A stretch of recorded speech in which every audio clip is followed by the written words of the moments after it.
Hey everybody, Adam the video game guy here with a Resident Evil protagonist tier list for you all. Now, Resident Evil is one of my favorite video game franchises of all time and is a fucking legend when it comes to pioneering the survival horror genre and shaping it to what it is today. Now, I recently beat Resident Evil Requiem, aka Resident Evil 9, and I fucking loved it, and I'm currently on my second playthrough as of this recording.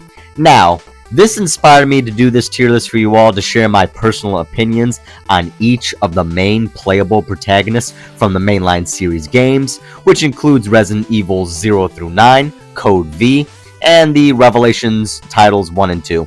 Oh, and I guess the remakes technically as well, since Capcom basically doesn't seem to give a fuck about the original's continuity and is creating a new timeline to replace the originals, but that's a conversation for another day. Now, to be clear, I'm doing the characters you both play as, have relevance to the story, and characters people actually give a fuck about. So none of the side characters like Dead Stars, members from the OG game, and Zero. And I'll be ranking the characters how I feel about them in the franchise as a whole, and not separately from each game appearance for both time and simplicity's sake. So the ranking I place them at will be my overall feelings about the character in question. Now, I won't be ranking them in chronological order since I want to save certain characters for later, and I got some hot takes when it comes to some of the things I say about them, but I don't give a rat's ass since I'm running the fucking show here, so bitch about it in the comments. Last warning, I'm gonna have some fun and act a little nuts, so prepare to hear some crude, goofy shit from me and try not to get pissy about it since it's all in good fun. Now, enough foreplay, let's go spread this franchise's cheeks wide open and slide right in, baby.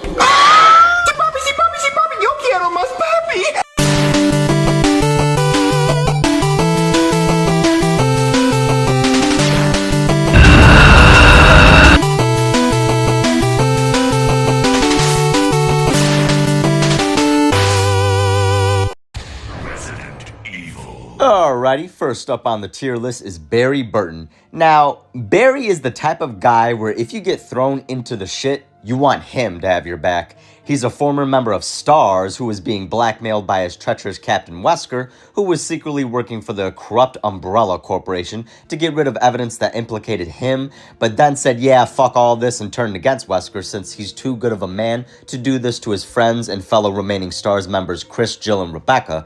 After the mansion incident, he later became a consultant to the BSAA, helping fight bioterrorism around the world. Aside from Mercenaries mode in various games, he was finally made a playable character in Resident Evil Revelations 2, where he shares the spotlight with my wife, Claire. Anyway, he's loyal, he's badass, he's loving, he's always packing heat. He has dad energy coming out of his fucking pores, especially with his jokes. Oh boy! That was too close. You were almost a Jill sandwich. You're right. Fucking beautiful. That line alone puts this badass motherfucker in A tier. Also, he has to put up with his daughter Moira's fucking bullshit, so he's got my sympathy. I'll get to her soon enough, dear God. One last thing I want to say about Barry before moving on is my favorite trait about him is his fatherly instinct, since he loves his daughter so much and even adopts little orphan Natalia at the end of Revelations 2. This guy was literally created to kick zombie BOW asses and be a dad, something another character shares with him that I'll also get to later, and that is why he earns an A rank for me. Now on to Billy Cohen. Now, Billy was the co-protagonist of Resident Evil 0 with Rebecca. He was a prisoner scheduled for execution due to being framed for murdering his Marine unit and was being transferred through the Arkley Mountains near the Spencer Estate. When shit hit the fan, he got loose and teamed up with Rebecca. Billy is a sympathetic character who's reliable, but to be honest with you guys, he never really wowed me as a character, so I'm putting him into C tier. He's not bad, I just want to make that clear. He was just, he's okay. Alright, now on to the useless, annoying piece of shit Steve Burnside. This motherfucker has almost no redeeming qualities whatsoever, and his whole screen time consists of being a whiny, annoying little bitch. Who brought you here, and where is your family? Shut up! I don't want to talk about it!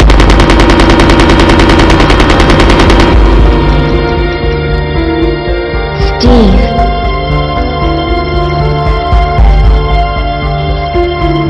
Never mind. Let's get going. He's nothing but a burden to Claire and even tries to kiss her while she's sleeping.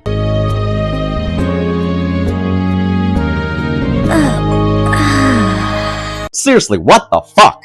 He does exactly one cool thing, admittingly, which is the diving window moment where he saves Claire.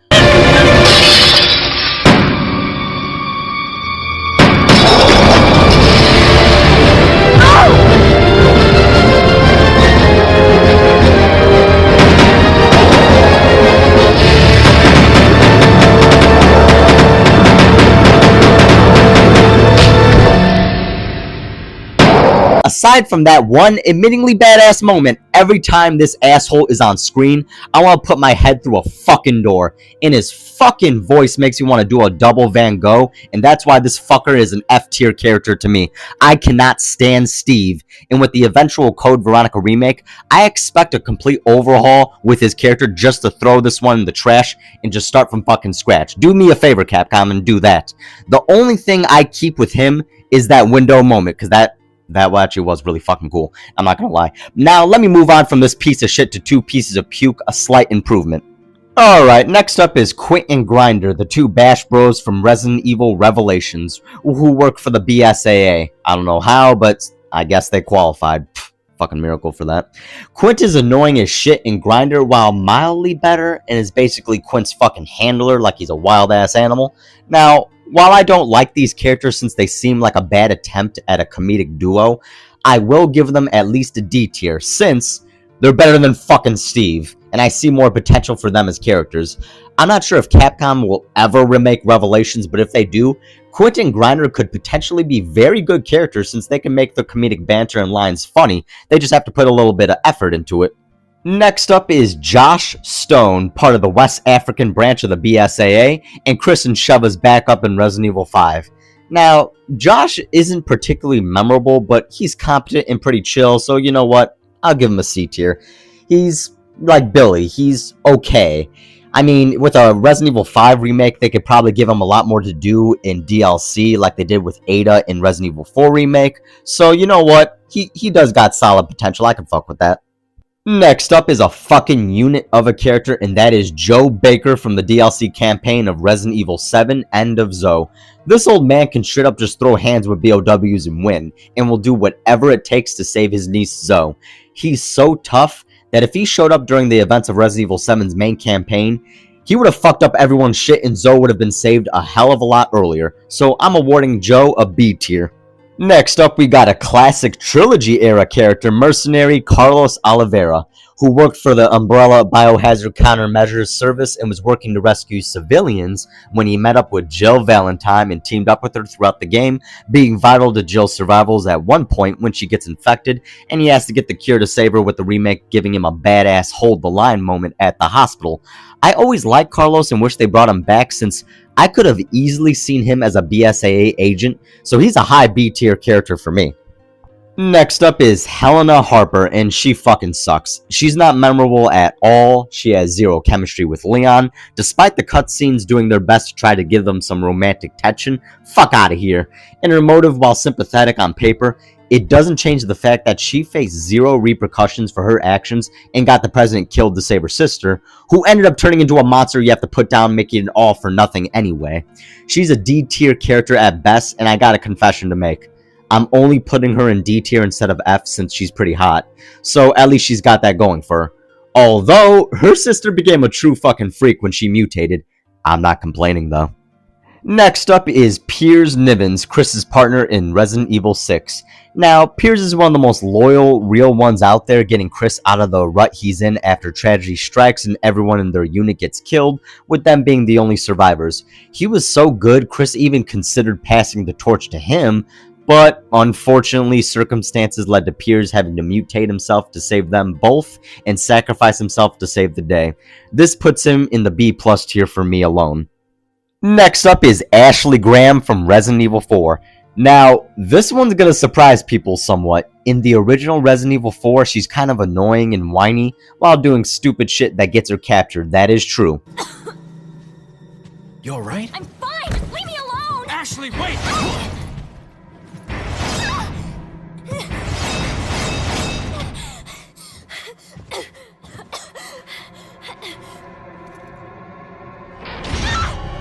Ashley! What's going on? Now, I know a lot of people would just throw her in D tier or maybe even lower. However, she has some redeeming qualities. Well, I see that the president's equipped his daughter with ballistics, too. How rude! And I don't believe there's any relevance with my figure and my standing. Who are you? Oh, excuse me, Your Highness. That, in her remake interpretation, is a genuinely really good character. In the remake, she feels much more like a young 20-year-old woman who's genuinely scared for her life, compared to the OG, who doesn't really seem to grasp the horror of the situation, just seems annoyed by it. She's also really likable in the remake and has genuine chemistry with Leon. Look at the expression on her face when Leon catches her in the window scene. No way. It's okay, I've got you.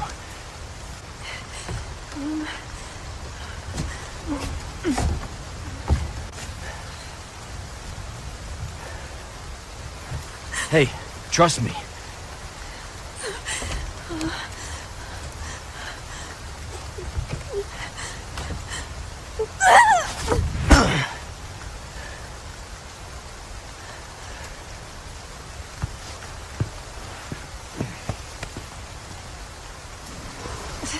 Thanks. You all know that even if it wasn't raining, Ashley still would have been wet. They really increased her flirting dialogue with Leon, which was pretty cute in their interactions together. Hey, Leon, there's some armor. Bet you could use it like a bulletproof vest. Little old-fashioned for my taste. Too bad. I think you'd look pretty dashing. Skills. So, you do a lot of missions like this?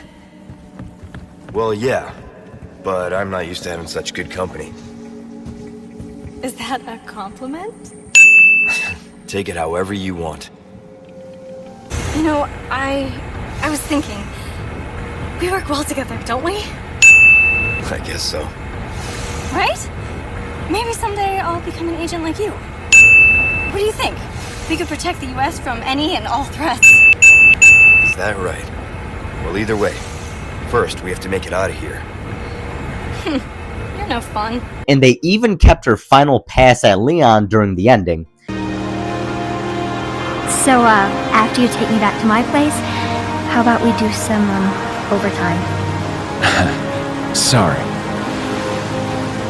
Somehow I knew you'd say that, but it doesn't hurt to ask, you know? Thank you for saving me. Don't mention it. You know, I could put in a word with my dad. Have you assigned to my detail, if you're interested. You don't need me. You proved you could handle yourself. Even if you could use a lesson in knife safety. Come on. Let's go home.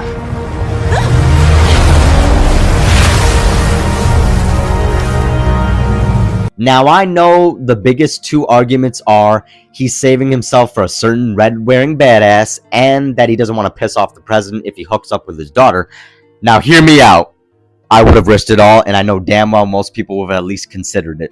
I mean, just fucking look at her when she's hitting that pose on the barrel. Hey, I know she got it cause she looking at me like she want it. She dropping low, maybe wanna throw some knees on. When I saw her posed on that barrel, it immediately made me think of a certain God of War minigame with a circle appearing above her head. Shout out to Hinka from Newgrounds who took that idea to infinity and beyond. If you know, you know.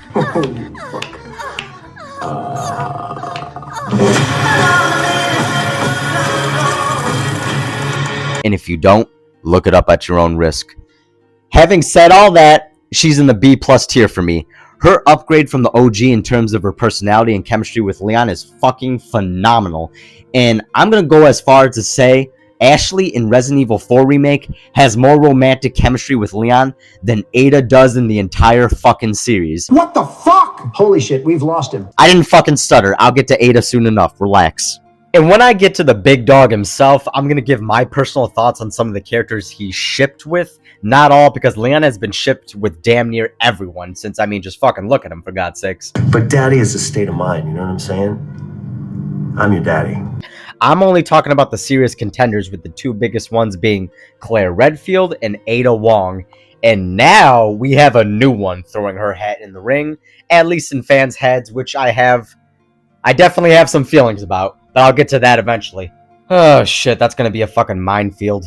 Next up is Hunk, the fucking human unit never killed, baby. An Umbrella Security Service officer and mercenary who, even as early as Resident Evil 2, the game he debuted in, his reputation was already legendary and shrouded in myth. We know fuck all about this man, except he will do whatever it takes to complete his mission, and no matter what, he always manages to get out of impossible situations, such as escaping Raccoon City after retrieving the G-Virus sample from Dr. Birkin when shit hit the fan, after Birkin injected himself and mutates into a fucking abomination, after one of Hunk's trigger-happy unit members under his command fucking pops his ass.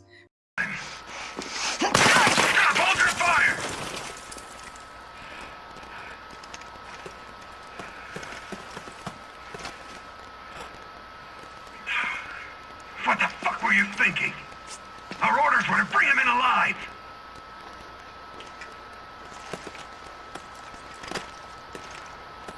We're in, sir. But we had a snafu. Target resisted. We had to take him out. Fucking Martinez, man. This guy has so much mystique built around him that even though he usually only appears in content related to the Raccoon City incident or Mercenaries modes, he became an instant favorite in the Resident Evil fandom. So when this motherfucker shows up in Resident Evil Requiem to fight Leon, everybody, including myself, popped like it was a pro wrestling event.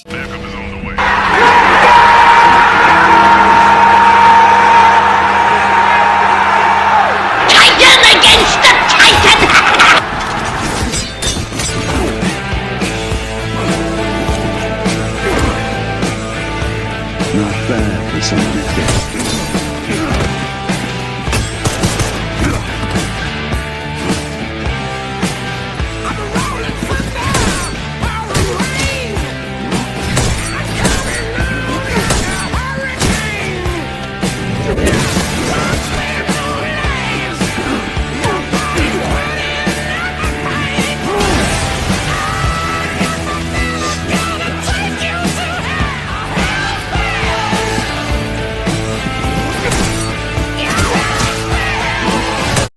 And I don't care what anyone says, that was Hunk. It's the same voice actor, he has the red tinted mask, his dialogue, he's infected with Alpus, so he's a Raccoon City survivor, and apparently some data miners cracked the game, and for the commander character, his files labeled him as Hunk, so there you go, it's fucking Hunk.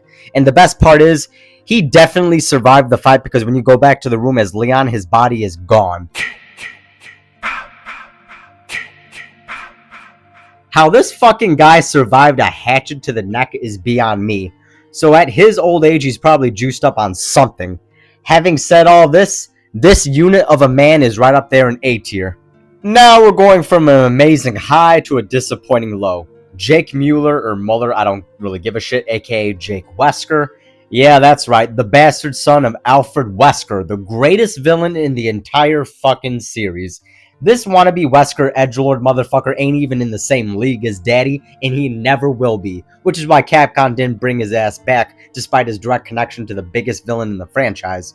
Granted, Capcom does admittingly have a bad track record of doing that to great characters, as well, such as Carlos and SHEVA, so maybe it's not all on Jake, but this guy is just so fucking boring, and his design is so fucking phoned in with his generic fucking shaved head, angry looking white guy, too cool for school, whiny bitch face.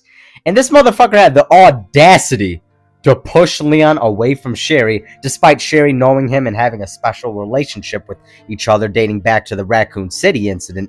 Leon would have stomped his ass into the fucking dirt, sea-level Wesker powers or otherwise. You're not that guy, pal. Trust me. You're not that guy. I'm gonna put Jake in C tier, with the only reasons being his team up in protection of Sherry, and his hand-to-hand fight with Ustanak with the slow-mo punch was admittingly badass. Next up is Ada Wong, who debuted in 1998's Resident Evil 2 and teamed up with Leon, and depending on which canon you're following, where in the OG, she claimed she was looking for a boyfriend, and in the remake, she went with the FBI disguise. Either way, she was secretly a spy trying to get her hands on the G-Virus for a rival company. running into Leon in various missions in the franchise with the whole will they won't they Batman Catwoman dynamic. Ada is extremely competent and badass who will do anything to get her mission done, with the exception of killing Leon, and damn, does she look sexy doing so. Now, having said all of that, it's time to piss a ton of people off. Ada, for me personally, is a high B tier character at best. What the fuck did you just assault my ears with? Settle the fuck down and listen. Ada has the most repetitive story arcs in every fucking game, where she plays the mysterious figure bullshit whose motives are very hazy, and while that worked perfectly fine for RE2 and RE4, when we get her still doing this act in part 6, I'm fucking done and want something new with her character. Now I know the argument, well, that's her whole stick. Well, fuck me, at least give her something more about her personality or something about her personal life. Now, why the whole unknown figure thing works for Hunk is that he's a masked, faceless mercenary whose reputation was legendary even before we met him in Resident Evil 2, where Ada has an established connection and relationship with Leon, which humanizes her to the point where I want to know just a bit more about her. Hunk shows up, fucks up people's shit, and leaves. Ada shows up, does her whole flirty Catwoman thing with Leon, strings the fucking guy along, and then she fucks off without giving us more about her personally. Having said all that, I was still going to put her in A tier, but what knocked her down to high B tier for me personally was her rework in both the Resident Evil 2 remake and Resident Evil 4 remake. Capcom really made her harder to like personality-wise and increased her more asshole side, especially for the Resident Evil 4 remake. I just replayed the Separate Ways DLC, and Ada really comes across as seeing Leon as just a tool to use that she has some affection for, compared to the original, where while she still was selfish in her motives, she seemed to be much more caring, playful, and affectionate in her interactions with Leon. And don't get me started on the fucking voice acting. Now, let me be clear. The personal comments and hateful language to the voice actress as a person is horrible, unacceptable, and I do not support that. However, giving my honest opinion about just the voice performance she did as Ada, it fucking sucks. It sucks harder than me on a titty. She had the emotional range of a fucking rock. Now, it can't be all put on her since she had to work with the script she was given, so Capcom writers deserve just as much blame for sucking out all the energy, fun, intrigue, and most of all, sex appeal out of Ada. And don't hit me with the whole, oh, you just want a sex object for a character. Well, guys, 1, that's how she was in the OG Resident Evil 4, and 2, that's still a fucking character compared to the fucking boring wet blanket she was in RE2 and 4 remakes. It's called having fun, people. Yes, I know the new remake timelines is trying to make things more serious, which I'm fine with, but for fuck's sakes, not every single aspect has to be that serious. The Resident Evil universe is filled with the most outlandish monsters, plots, and over-the-top characters, so are you saying a sex pot innuendo sounding Ada is too much? Oh, that's cool, I just wanted to see where your fucking line was. Fucking goofy-ass goobers out here. And the last thing I'm going to say about Ada is, while I genuinely still do like her character, even in spite of the more asshole version of her in this new timeline, I hope whatever future appearance she makes, they bring her back at least some of the more fun character traits and energy, and someone who actually sounds like they give a fuck while performing her voice. So a high B tier goes to Ada, and if you don't like that, thank you, fuck you, bye. Now on to Ethan Winters, who made his debut in Resident Evil 7, aka Resident Evil Biohazard, which served as a very soft reboot of the series. Ethan went searching for his wife Mia, who went missing for 3 years, and after seeing a mysterious video of her appearing to be in trouble, he heads to Louisiana to the Baker estate, the last sighting of Mia, and he gets captured and has to endure a house of horrors with the Baker family, who are mutated BOWs under the control of Evelyn, a little girl with mutant powers, so he has to fight his way out to save Mia and himself. Ethan then goes on to return for Resident Evil 8, aka Village, which takes place 3 years later, and he's in an Eastern European setting trying to rescue his daughter from 4 lords, each being a spin on the classic monster type who served their mother Miranda, the Lord of the Village. This motherfucker right here will stop at nothing to save his wife or his daughter, and no matter what fucked up things gets thrown at him, or no matter how much punishment he takes, which is a lot, he will come out on top. Now, I know there's a group of people in the fandom who thinks he's just an insert character, and that makes him boring. I'm not one of those people, and with respect to those individuals, I don't know what kind of horror crack you're smoking, but Ethan is great, and just like Barry Burton, he's a fucking super dad who will fuck up your life if you mess with his kid, to the point of not even death could stop him from saving her. So he's an A-tier character for me. Next up is Mia Winters, wife of Ethan, and secretly a scientific researcher working on a secret bioweapon project, which was the creation of Evelyn, which, as expected, completely goes sideways, and Mia ends up under her control at the Baker estate for 3 years until Ethan shows up and eventually rescues her. I personally think Mia is okay, not great. And the only thing that saves her from the D tier for me is the fact that she's basically Dr. Birkin, but unlike Birkin, who is a selfish asshole, straight up villain, who is fully alright with the fucked up things he was doing, same with his wife Annette Birkin, Mia actually regretted her decisions and at least tried to make things right. That at least earns her some redemption points, so C tier is where she belongs for me. Next up is Rose Winters, daughter of Ethan and Mia. When we get to the DLC of Village, which focuses on a 16-year-old Rose Winters who's trying to rid herself of her mutant BOW powers and live a normal life, until making peace with what she is and finding closure with her father Ethan. Rose is a very sympathetic character who I feel very protective of, since she's like the superpowered daughter I always wanted. She's basically the most anime-esque protagonist in the entire franchise with her magical girl powers.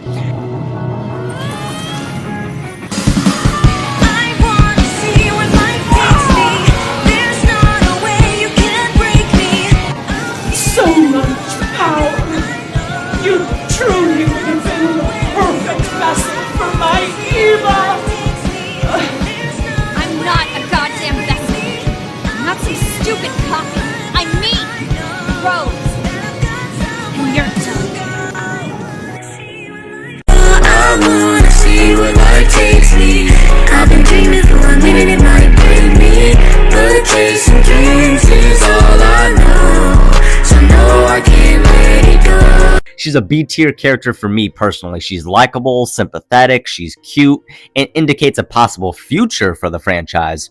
Only time will tell. Side note, she mentions Chris Redfield, so we know he's not going to die, at least not up until the year of 2037 where the DLC takes place. Unless Capcom, once again, fucks with the continuity of the timeline, which they already have, so who the fuck knows at this point. Next up is SHEVA Olimar, a BSAA agent from the West African branch of the organization and Chris's partner in Resident Evil 5. And you are my African queen, the girl of my dreams. You take me where I've never been. You make my heart go ting-a-ling-a-ling, and that is the African beauty. Oh, let me tell mess around and get your ass pregnant. Fuck it, it's rapid thirsty jokes time. Damn, I bury my face in those cheeks. Morning, noon, and night. If you know, you know. I'd break a piece off that ass like a Kit Kat bar. I'd see how many licks it would take to get to the center of her Tootsie Pop. Call me Willy Wonka because I'd be all up in that chocolate factory.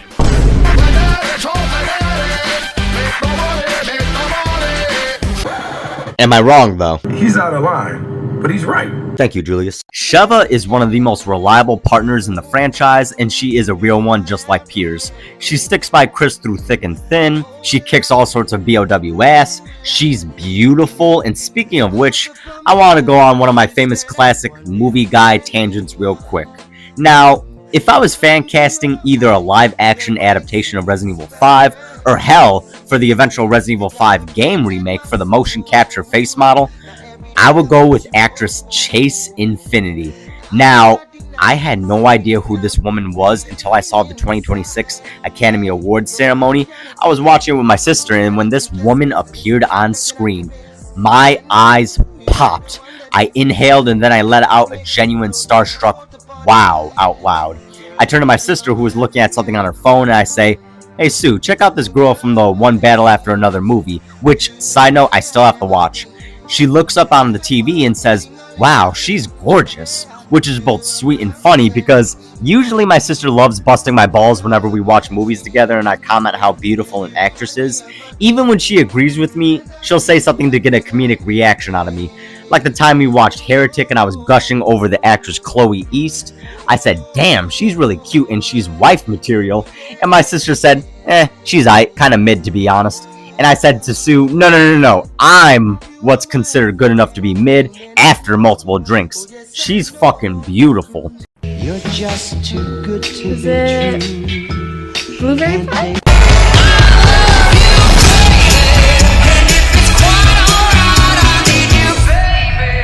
And I know she was just busting my chops since she knows that's basically like telling me to get my fucking shine box like it's Goodfellas or something. Now back to Chase Infinity though. I say this with no hesitation. She is hands down one of the most beautiful women I have ever seen in my entire life. I mean, just look at her at the Oscars and then look me in my fucking optic nerve and say otherwise. I've never seen something so damn beautiful in my entire fucking life. She would be absolutely perfect as SHEVA. She's the perfect age in her mid-late 20s, not far off from the character. She's the right height. She just needs to work out, and she looks like a goddess in human form. She screams SHEVA out of her pores. Capcom, just hire this fucking woman, at least be the model for SHEVA in the game remake. Although, she could probably pull off the voice too if she proves she can do a decent West African accent. Now, having said all that and doing some back and forth on what I rank her, I was going to put her in high B tier. However, I'm going to award her an A tier for two reasons. One, she's popular enough that despite being only in one game and apparently being a one-off character at this point, fans of the franchise have been begging for her return since she really is pretty damn liked and memorable, myself included begging for her return. And the second reason is, she ultimately shares 50% of the credit with Chris when it comes to taking down the biggest villain of the entire franchise, Wesker. But daddy is a state of mind. I'm your daddy. Now, granted, it should have been Jill that fired that rocket launcher along with Chris, since she has a direct connection to Wesker, being a former STARS member under his command like Chris. The only thing that could have possibly made it better would be the reveal that Barry Burton was driving the helicopter and Rebecca Chambers was riding shotgun. I know that's just pure fan service fan fiction right there, but you can't tell me that wouldn't have been absolutely perfect by having every single remaining STARS member from the OG game present for Wesker's death. Somebody from Capcom, I hope you hear this. Now, I know it's not that too much of a stretch to have Barry driving the helicopter since he does work with the BSAA, so him being there makes somewhat sense. Rebecca would probably be the biggest what the fuck is she doing there since she went back to her scientific studies at the time, so they would admittingly have to bullshit the explanation. Maybe just have her make a one-off comment saying Barry contacted her saying she's helping Chris and Jill finish off Wesker, and she said, "You son of a bitch, I'm in." Of course, she would want to see him die since the fucker did pop her with the samurai edge in the RE1 remake. Anyway, back to SHEVA. She's an A-tier character to me.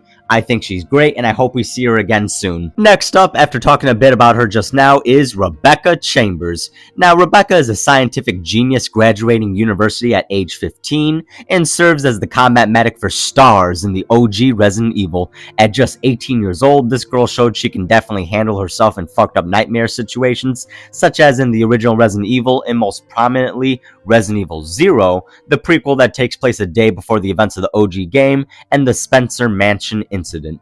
Rebecca is extremely easy to like in both the OG game and its remake along with 0. She has this sunshine energy that you can't help but crack a smile at.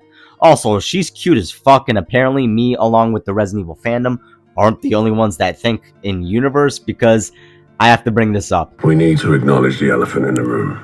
Wesker was shooting something other than his samurai edge to Rebecca because of the famous basketball photo he has in his possession. Stroke that thing, big bro. Wesker definitely has a special interest in Rebecca, and a lot of people in the fandom think it may have been more than just her being a scientific level prodigy that he wanted to recruit to his side. I honestly don't blame him though. Rebecca in that basketball outfit. Cause we like her, and we like her too, and we like her, and we like her too. I can do whatever the fuck I want! I can do whatever the fuck I want! Although she's not my favorite Resident Evil character, she definitely is up there for being an OG. She's competent, she's really cute, and best of all, we're probably going to see her again in the inevitable Resident Evil 0 remake and the Resident Evil Remake 2 fucking Electric Boogaloo that we're going to get. They better have that fucking basketball alternative outfit or I'm going to fucking riot. Now on to the newest protagonist in the franchise, Grace Ashcroft. Spoiler alert, if you haven't played Resident Evil Requiem yet, here's your warning now. She is the adopted daughter of 2003's Resident Evil Outbreak character, the reporter, ALYSSA Ashcroft. Grace is an anxiety and socially awkward 23-year-old FBI analyst who's traumatized after witnessing the brutal murder of her mother 8 years ago in the Wrenwood Hotel by the hooded man sent by Victor Gideon in an attempt to abduct Grace. I do it!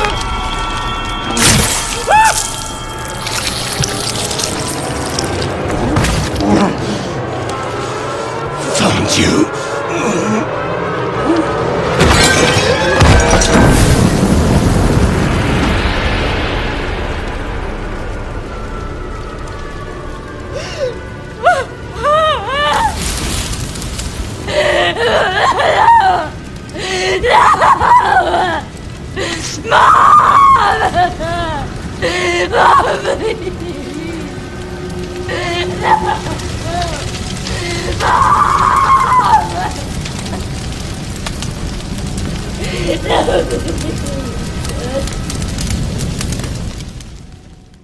The trauma behind that incident left Grace with extreme anxiety and a stutter, and she's very withdrawn and uncomfortable with interacting with people. Too much peanut butter, but I think I need to check the video. Wait, what the fuck? Wait, who are you? What the fuck? What the fuck? Why is this so accurate? Fast forward to the present day, where her boss sends her to investigate a death at the Wrenwood Hotel, because fuck her trauma, I guess. Seriously, that asshole could have sent anybody, but he sends Grace, who he knows has that history. What a fucking prick. Now, I know in story there's an explanation for it, but I still think he's an asshole. Anyway, Grace gets wrapped up in this insane survival horror adventure when she meets up with our boy Leon S. Kennedy, who's also investigating the mysterious deaths, and Victor Gideon, the man behind it all. Throughout the game, Grace is absolutely terrorized by various T-virus zombies and BOW freaks of nature, while trying to not only save herself, but a blind girl named Emily, who was being held in a cell at Gideon's care center Grace was kidnapped and taken to. Grace ends up making the pivotal decision at the end of the game, which for the bad ending results in the death of Leon if you pick the wrong choice, and in the good and canon ending, she ends up saving Leon by curing his Raccoon City syndrome that was slowly killing him and Sherry Birkin throughout the entire story. At the game's conclusion, she's still working for the FBI, but seems much more confident and has a really good relationship with Leon. And another spoiler alert, Emily, the little blind girl, is revealed to be alive and well and was adopted by Grace. Granted, I feel Emily's survival was kind of bullshit. No! No, that's Emily! It's Emily! I'm sorry. No,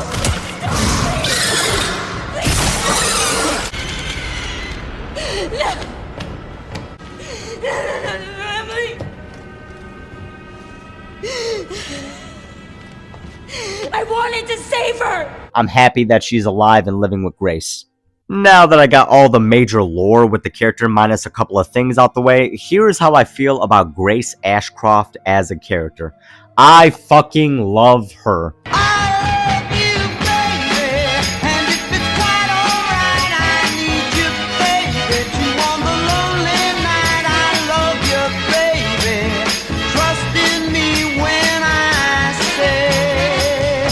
After playing the game twice, I really became attached to her and love every little quirk of hers, from her stuttering to uncomfortable social awkwardness to her avoidance of eye contact.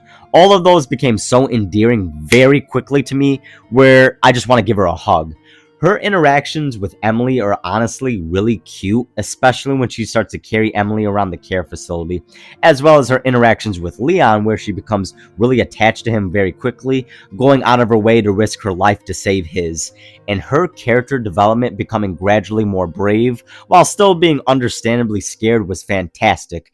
And I want to address something in regards to criticism for her character that I've been seeing online, particularly how she compares to the OGs, like Chris, Leon, Jill, and Claire.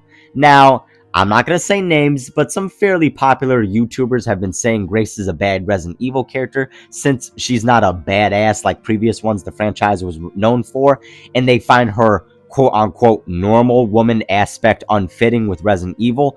And I gotta be honest with you all, I do not understand this criticism whatsoever, and quite frankly, that is such horse pussy, and I'll say why. The Resident Evil franchise started off with the OG protagonists being put in scenarios that, despite their training, they have never been put in before, and you actually felt that any one of them could possibly die. Once you get to Resident Evil 6, all the core protagonists were vets at that point who you didn't feel afraid for. You can't really expect to be afraid for Chris, Jill, Claire, and Leon at this point, since you expect them to obliterate every BOW that comes across their fucking path at this point. We have to stop them.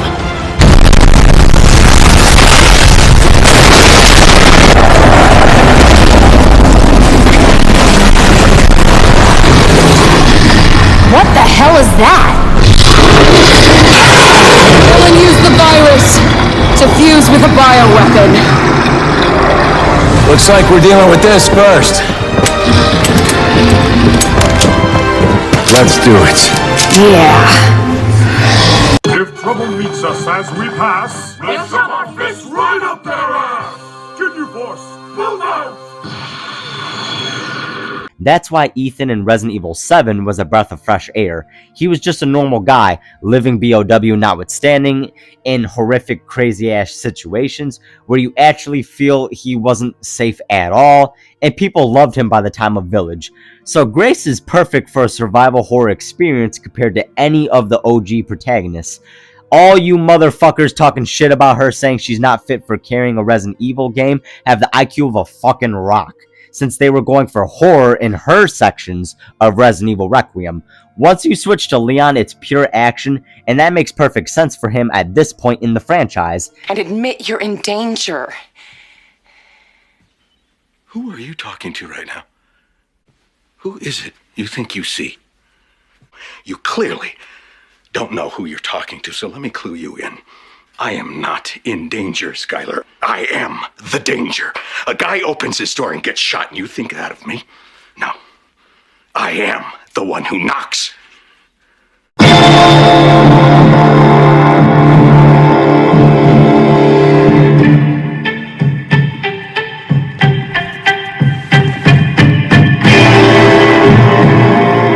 Now, if you don't like the character of Grace for other reasons, such as her stuttering, personality, design, what the fuck ever, that's your opinion and you're entitled to that, which I respect.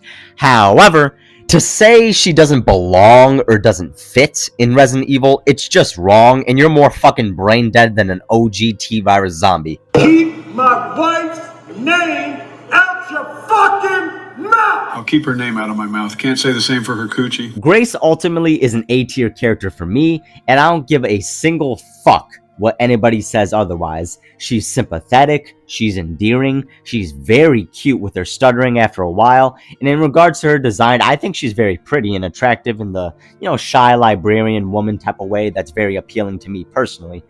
And speaking of attractive, I got one last thing to say related to Grace before moving on. It's about her adopted mom, ALYSSA ASHCROFT. Let me tell you something about this woman right here.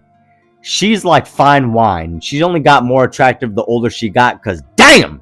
Once again, I hear the song Stacy's Mom playing in my head whenever she's on screen. Stacy's mom has got it going on. Stacy's mom has got it going on. Stacy's mom has got it going on. Stacy's mom has got it going on. I'm genuinely sad they killed her off. That was pretty brutal to see her die, and Grace's reaction broke my fucking heart.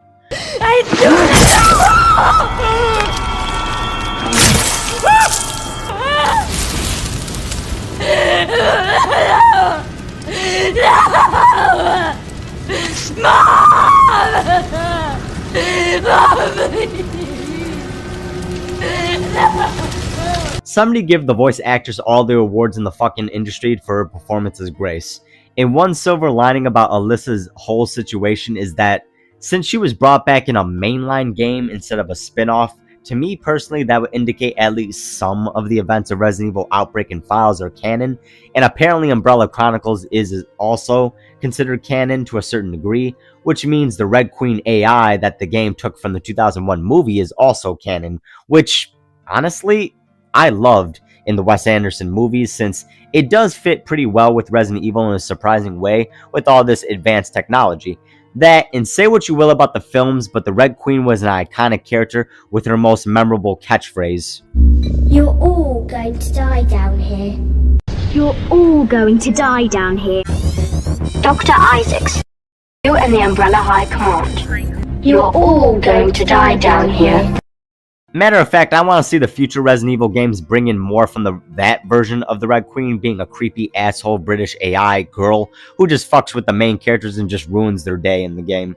I mean, hell, they did that for the Laser Room by adding it to the game series, the other greatest thing that the fans of the franchise all agree on that's just fucking awesome, and it's fucking glorious. Alright, now let's keep this list going, only 5 more characters left, and they're all cream of the crop of the franchise to me. Alright, now we're on to what I consider the high 5 of Resident Evil protagonists. First up is Sherry Birkin, who debuted in the original Resident Evil 2 in 1998.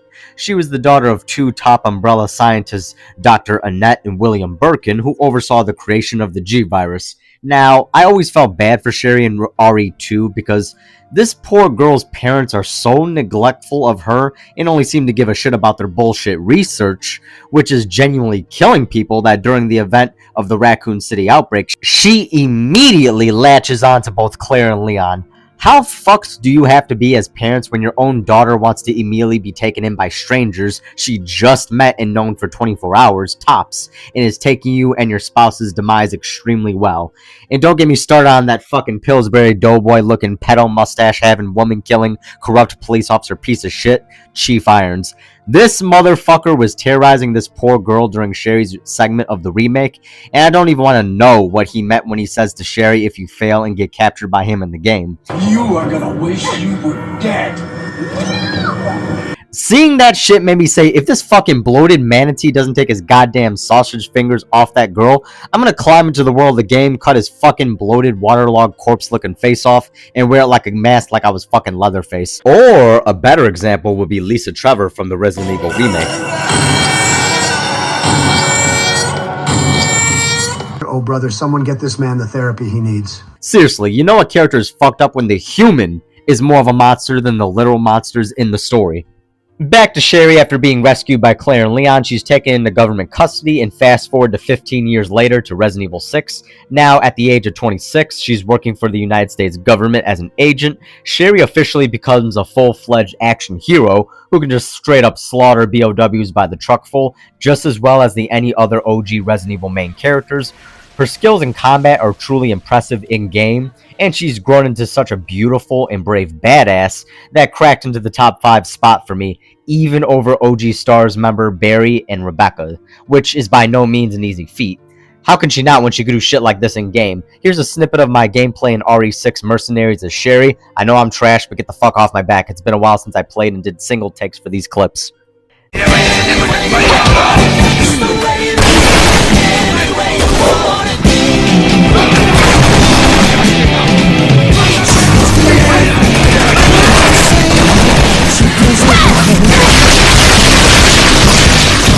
I'm tougher than I look. She loves the moon. She loves the all night.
Then finally, she made her return after being absent for over a decade in Resident Evil Requiem, where she's working directly with Leon throughout the entire game, and I'm not gonna lie, seeing Sherry at age 40 in her Alphys outfit had me feeling some type of way.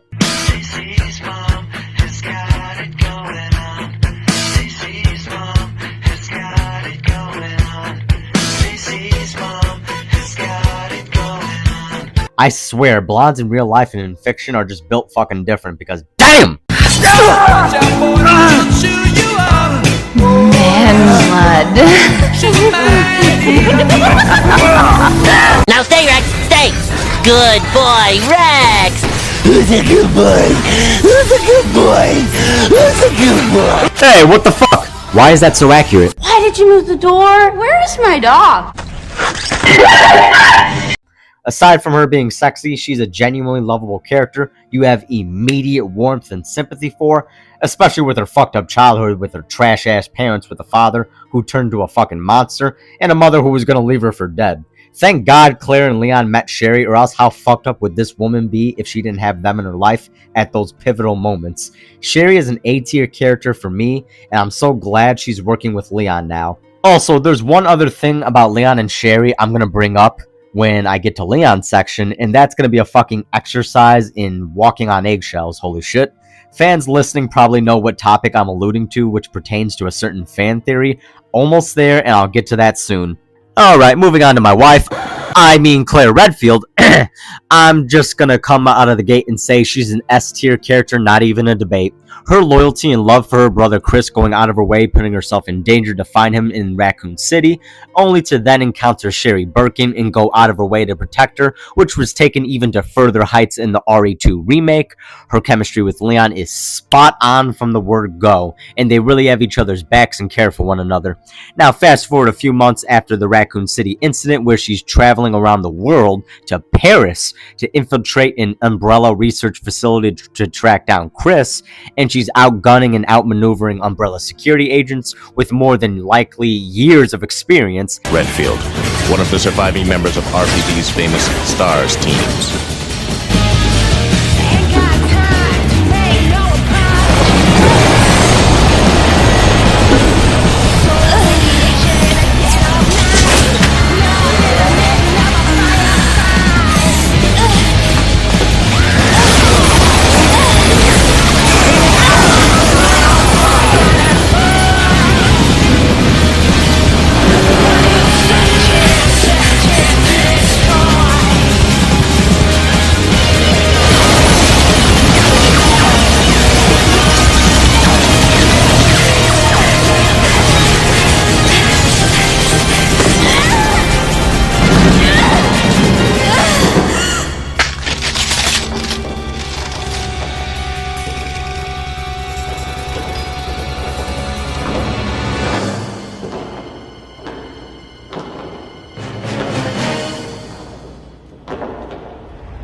Did I mention she's literally only a 19-year-old college student during the events of both Resident Evil 2 and Code Veronica?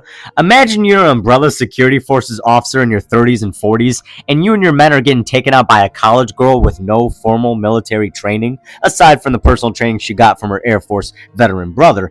I'd probably say it's time for me to fucking retire, since I don't have it in me anymore. I'm packing it up. I'm done. Claire has proven to be highly trained in the use of guns, knives, and self-defense techniques, and this girl, upon realizing zombies and mutants are real, does she say, "Fuck this, I'm out"? No, she goes further into the depths of hell in RE2 and Code V because she loves her big brother that much and won't let anyone stop her, not even that whiny little bitch Steve Burnside. Did I mention I hate Steve? I just want that on the record too. Fucking shit, I hate Steve. God damn it! Alright, let me chill out. I'm getting distracted. Fucking Steve, man. Anyway, fast forward to the events to Resident Evil Revelations 2. Claire's now working for the organization Terra Save, terrible fucking name, who help people in countries around the world impacted by bioterrorism. She gets involved with Moira and Barry Burton in a roller coaster ride of an adventure, and Claire does one of the greatest things you could do for me in regards to confirming something as canon. She confirms that Barry Burton tells people the Jill sandwich moment from the Spencer Mansion incident. Are you okay? Yeah, I was almost a Claire sandwich. Ugh, does Barry tell everyone that story? My favorite aspect of Claire has got to be her motherly protectiveness of Sherry, particularly in the RE2 remake, where she was willing to do anything to save Sherry despite just meeting her. And that is why Claire Redfield is an S-tier character for me, and I hope Capcom brings her back soon. Next up, the master of unlocking herself, Jill Valentine. Jill is one of the most loved characters in the series for a reason, from being one of the first protagonists of the series along with Chris in RE1 to her most iconic installment in the franchise, Resident Evil 3 Nemesis. What really needs to be said about Jill? The fact that Capcom hasn't brought her back in a mainline installment, not counting the spin-off story Revelations 1 and remakes, is staggering to me. Side note, speaking of remakes, I knew what they were doing during this moment in Resident Evil 3 Remake.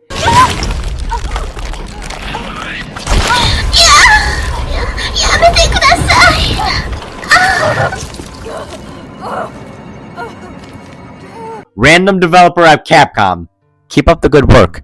Also, her taking a backseat in RE5 once her control device is removed and she's free from Wesker's control was fucking bullshit, and I was hoping the game would have done more with her not counting the DLC, but I do give Capcom and in-universe Wesker credit for one thing. They made Jill blonde for this game. Just put it in my Aside from not including her in later installments and taking the backseat in Part 5, Capcom never really fucked up her character, unlike somebody who I'll get to shortly. This puts Jill in the S tier for me, and that's all I really gotta say because, I mean, I have no complaints. It's Jill fucking Valentine, people. Home stretch, everybody. Up next is the OG boy himself, Chris Redfield.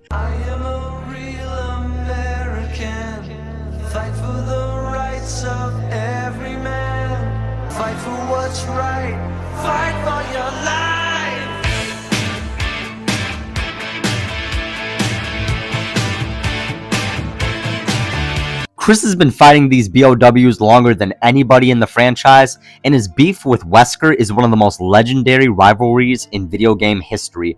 Chris is a motherfucking unit of a man, particularly once we get to Resident Evil 5.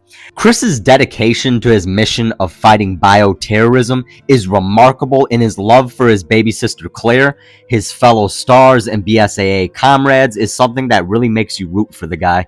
That, and he does probably the most American thing I have ever seen a character do in my entire fucking life in Resident Evil 5, the Boulder Punch. America, fuck yeah!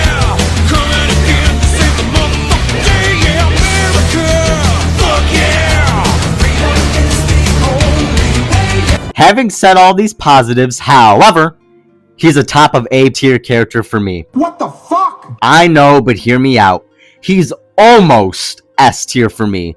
But the reason he's just below S tier, and I mean just below, is because Capcom really fucked up his character in Resident Evil 6 and 8, especially in Part 8. In Part 6, that whole him becoming a fucking drunken mess with partial kinda sorta amnesia was absolutely fucking absurd and just stupid, and it set his character back just a bit. But the final straw that broke the camel's back from me was the fucking writing and characterization of Chris in Resident Evil 8, aka Village.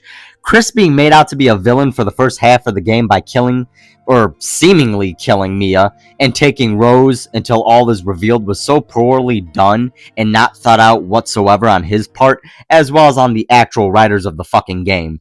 I'm gonna say this. A good 60% of the tragic events of Resident Evil Village could have possibly been avoided, and it's Chris's fault that Ethan ended up sacrificing himself. If he actually was fucking honest with Ethan, or at least up to a certain point, so much could have been avoided. But no, this jarhead, trigger-happy, roided-up motherfucker had to go in guns blazing, like it was the contact scene in the OG Predator film. Mia, get down!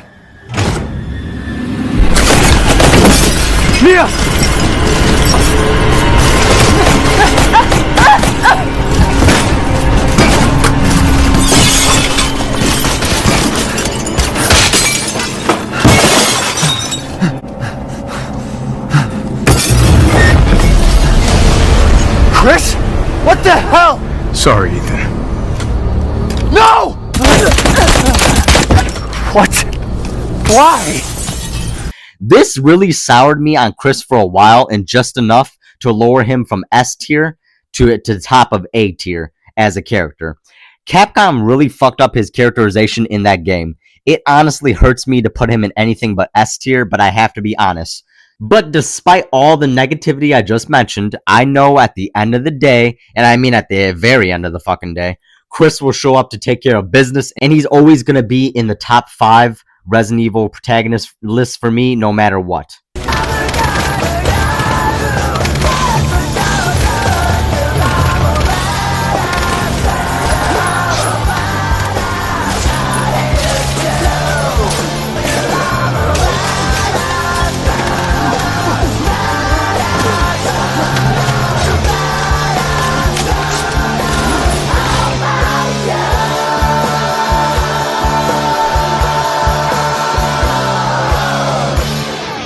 And now we're on to our final character for the tier list. Oh boy, I've been waiting for this one. And to do his introduction justice, I'm gonna need Paul Heyman's help. The most violent, the most diabolical, the most dangerous, a beast slayer, a conqueror's conqueror, the goat of all goats, so that they say at the end of the match, ladies and gentlemen, your winner, the ultimate needle mover, the head of the table, the tribal chief, in God mode himself! Leon S. Kennedy, motherfuckers. Surprise, motherfucker! Don't shoot! Get down! That's the sound of the police! That's the sound of the beast! That's the sound of the police! You all knew this was coming, and speaking of coming, I can do whatever the fuck I want!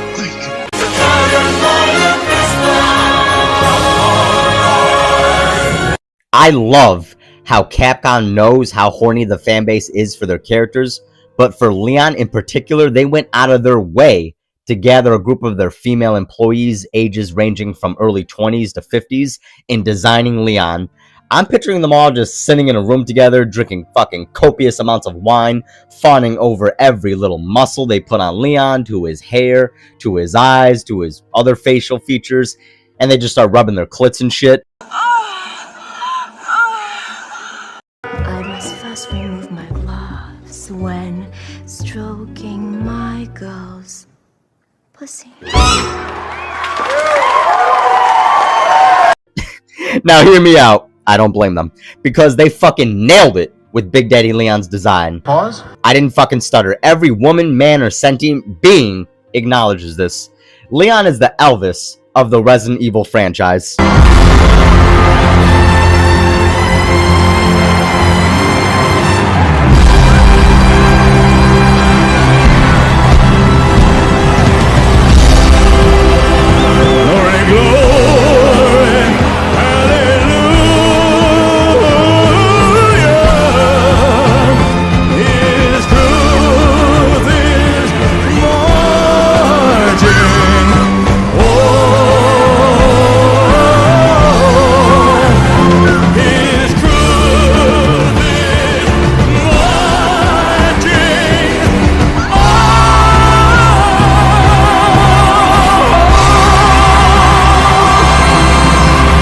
Have you guys seen the Henry Cavill meme of when straight guys are posting a collage of celebrity crushes and they would sneak in Henry Cavill's picture in there to say he's the exception and pray that nobody noticed?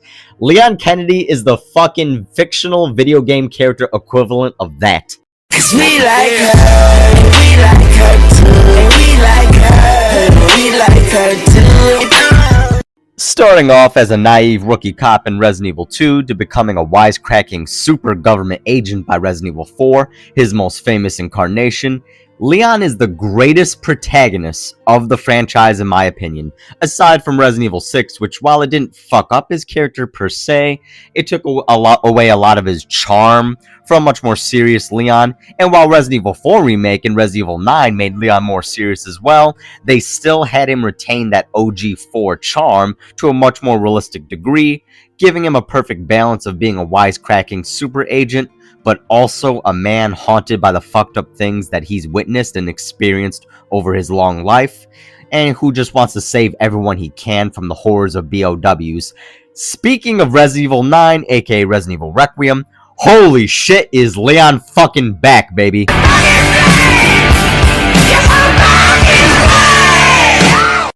Resident Evil. And the level of thirst I saw from female YouTubers streaming their Leon gameplay from Resident Evil 4 Remake and most recently Resident Evil Requiem is fucking hilarious. Go look it up if you want to laugh, because the pure horny honesty on display is something that makes me crack up. I repeat, Leon is the Elvis of the Resident Evil franchise, the way that women were fawning over him.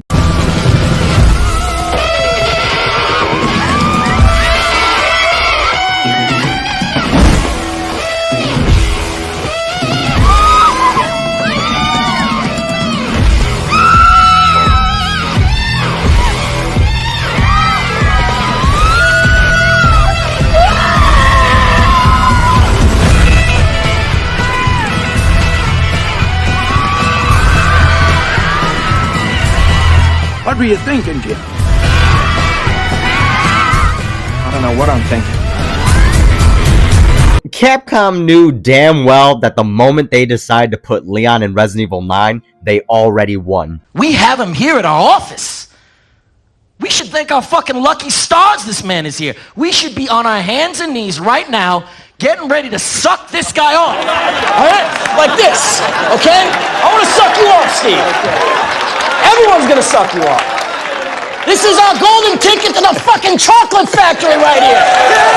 And I want to meet Willy fucking Wonka, okay? I want to be with the fucking Oompa Loompas like this. All right, get off this fucking stage. Get out of here. Now, before I put this king on his rightful throne, that is the top of S tier, I want to discuss the multiple shipping partners he has in the series. I'm about to kick the hornet's nest with this one, everybody, when I give my thoughts on certain ships, so here we go. Starting off with two joke ships is the Leon and Chris one. Talk about a power couple, holy shit. I seen the fan art, and let's just say some things you can't unsee. Granted, you could say that with every single ship ever when it comes to fan art. There's some true freaks out there, but I'm not necessarily knocking them all, since some freaks are often the most interesting people out there.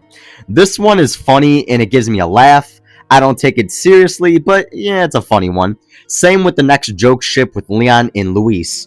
Rest in peace to that lovable son of a bitch who tried to do the right thing up until his sad death. You were a fine knight, Don Quixote. Next up is one I absolutely fucking hate is Leon and Helena Harper. Helena fucking sucks, and I just throw the ship right where it belongs, in the fucking trash. That's all I gotta say for that one. The next ship I really fuck with that's kinda underrated, it's Leon and Ingrid Hunnigan, Leon's Girl Friday agency contact. She appeared in RE4 and 6 and was noticeably missing in Part 9 when Sherry took over her place. A lot of fans speculated that Leon possibly married her sometime off screen and she retired. Honestly, I think this would be a great dark horse pairing since I really fuck with Hunnigan. She's dependable, she's likable, beautiful, and she always has Leon's back.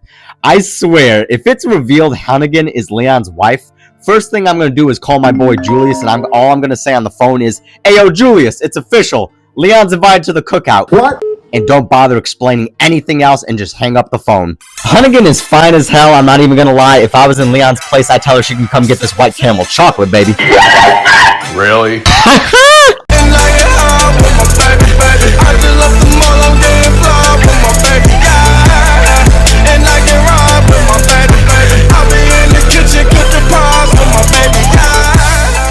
Next is Leon and Ashley, and let me tell you all right now, this pairing right here goes back and forth, As my number 1 and number 2 favorite romantic pairing for Leon, Ashley had the absolute best rework to her character in the entire franchise, bar none.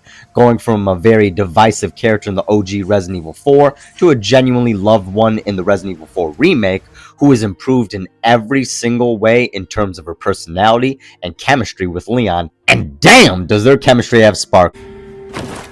Skills? I was thinking, we work well together, don't we?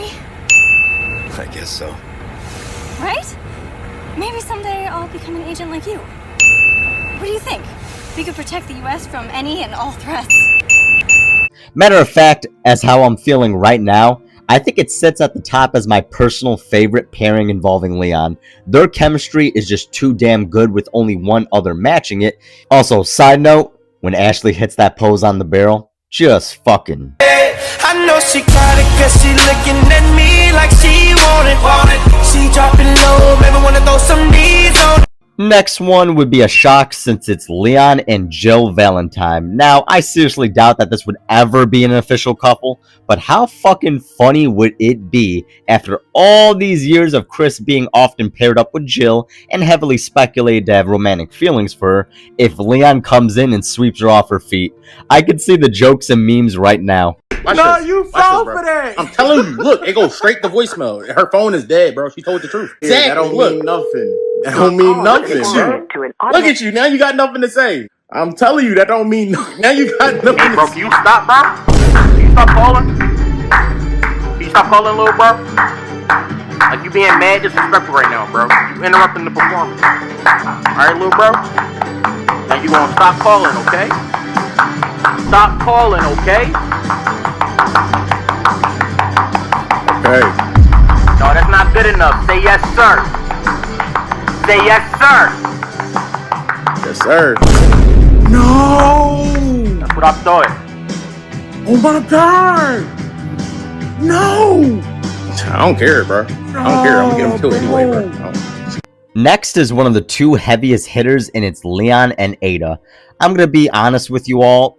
I don't like this ship. What the fuck? Stop crying and listen. Look, Ada really doesn't come across as the type to settle down since she's a real free spirit. Even aside from that, she's kind of a fucking dick, particularly in the RE4 remake, and I feel their relationship would be toxic as fuck.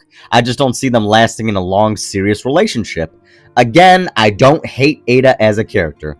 I just really don't want her to be revealed as Leon's wife. Because if she is, I'm calling bullshit unless she finally learned after all these years not to be a hot and cold selfish asshole. Sorry, not sorry.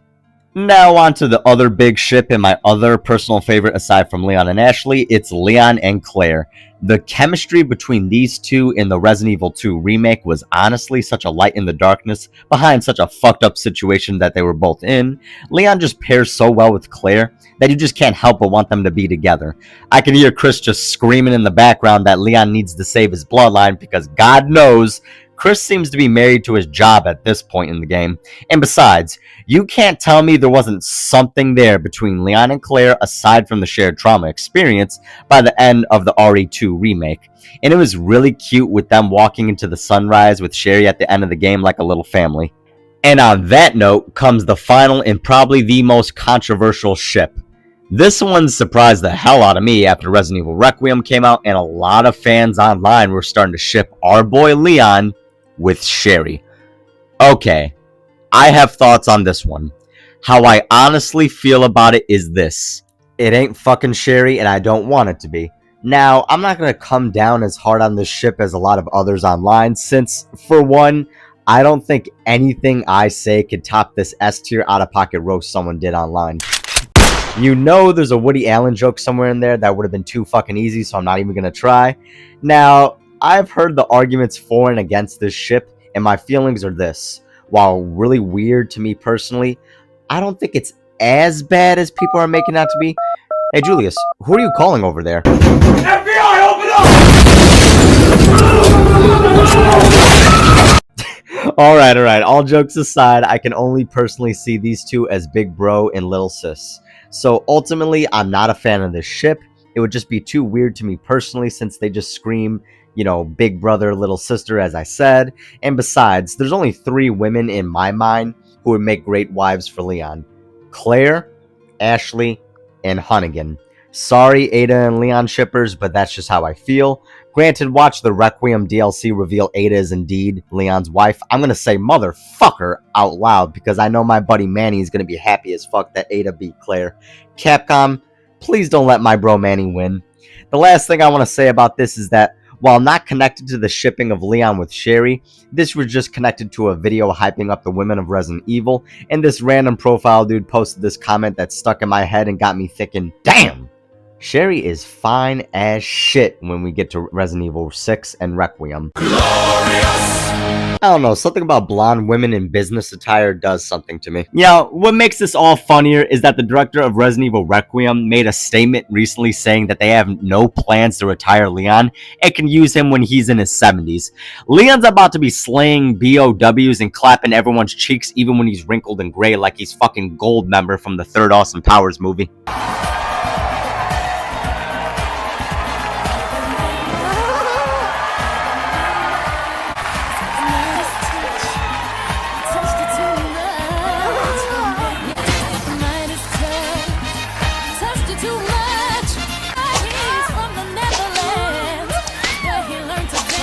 Alright, I've rambled far longer than I was planning to. Let me slap this fucking king in his rightful place at S tier, and it's time to end the show. I hope you all watching and listening to me go on my usual unhinged rants. Please like, comment, and subscribe if you fucking feel like it. If you don't, do it anyway and throw me a freaking bone here, as Dr. Evil would say. This has been Adam, the video game guy, and I'll see you all next episode.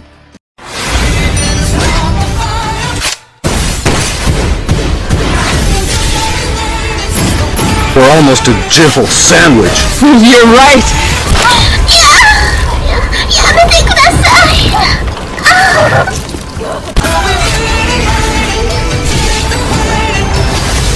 Keep my wife's name out your fucking mouth! I'll keep her name out of my mouth. Can't say the same for her coochie.